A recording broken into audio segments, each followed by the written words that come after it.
ग नंबर में हमसे क्वेश्चन दिया है, दो घनों जिसमें से प्रत्येक का आयतन 64 सेंटीमीटर स्क्वायर है। कितना? 64 सेंटीमीटर स्क्वायर है। ठीक है, दो घन दिया, एक का याद रखना, एक का आयतन दिया हुआ है। ठीक है, कि संलग्न फलकों को मिलाकर एक ठोस बनाया जाता, मतलब एक ठोस बनाया जाता है, उससे एक घनाभ प्राप्त होता। प्राप्त घनाभ का पृष्ठीय क्षेत्रफल हमें ज्ञात करना पड़ेगा। कितने नंबर का है? आपके सामने 2 नंबर का ये सोल्यूशन है।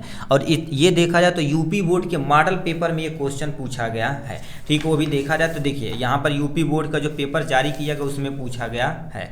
आपको देखिए, एक घन का आयतन बराबर हमारे पास मान लेते हैं 64 सेंटीमीटर क्यूब है। अब एक का तो यानी घन का आयतन बराबर एक का क्यूब बराबर में 64 दिया गया। अब ये 64 का किसका क्यूब है, इस पे हम निकाल लेते हैं।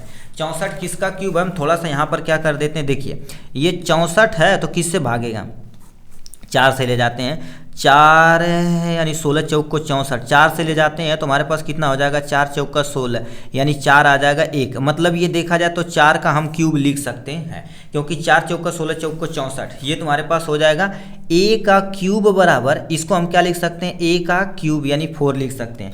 अब यदि देखा जाए तो इसका क्यूब आपके सामने कैंसिल हो जाएगा, तो हम a बराबर क्या लिख सकते हैं, 4 लिख सकते हैं। ये हमारे पास अभी 1 यानी तुम्हारे पास a की वैल्यू मतलब साइड आया हुआ। अब इसी से क्या बनाया गया, घनाभ बनाया गया है। ठीक, अब घनाभ बनाया गया है तो कह दिया 2 घनाभ, तो हम यहाँ से अब क्या कर देते, एक घनाभ का ये था तो लिख देते हैं 2 घनों को। ठीक है, 2 घनों को जोड़कर, 2 घनों को जोड़कर, ठीक है, बनाए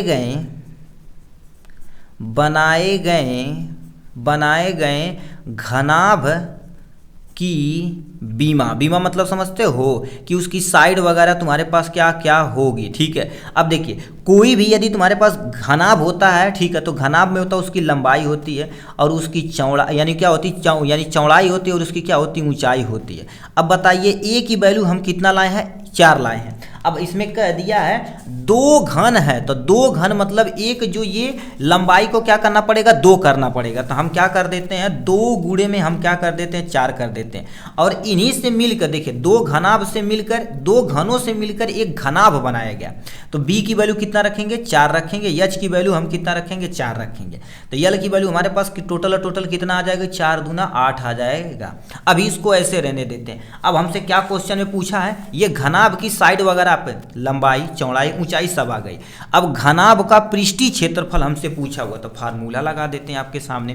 तो यहाँ पर हम लिखते हैं घनाभ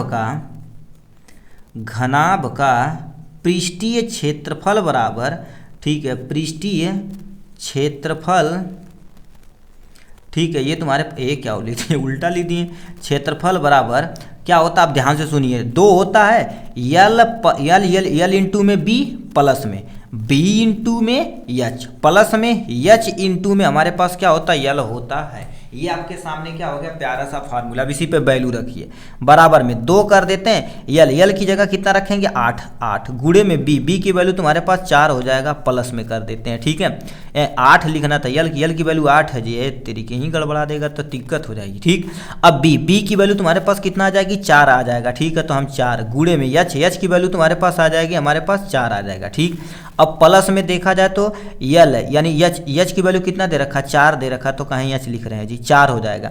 और गुणे में यल की वैल्यू तुम्हारे पास कितना हो जाएगा, 8 हो जाएगा आपके सामने। इतना हो गया, वैल्यू हमने पुटअप कर दिया।